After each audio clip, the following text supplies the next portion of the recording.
ينتمي للويل، ما في ينتمي للويل لحتى لقينا انت ما لاحظنا على الديك. بعدين شو هي عزيزي اللي ما فيك تتحمل تمسكها ساعتين؟ شو محصور؟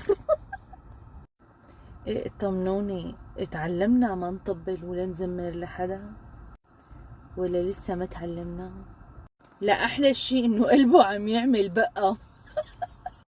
اي والله منيح منه على الديك يلي ما مسك قفا ايده ونسفك. كف على خلقتك على هالكلمة. القلب شلونه عم يعمل بقى. بقى اللي تاكلك، بقى اللي تقرصك قرصة ما تخليك تعرف تنام. على فكرة أنا ما دخلني بموقفه. يصطفي، أنا مع حرية إنه الواحد ما يعبر عن موقف سياسي بما يخص سوريا يا جماعة. أنا شخصيا ما دخلني، بس بصراحة الموقف مضحك. بس يعني أنا بصراحة ما بيهمني لا إن كان مؤيد ولا إن كان معارض للصراحة يعني.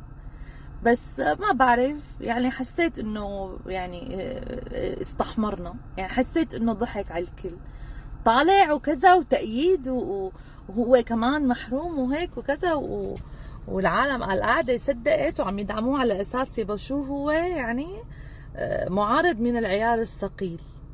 ايه بس بجملة ما في ينتمي للويل، رفعوه للسما العالم. تمام، هلا طلع لكم فيديو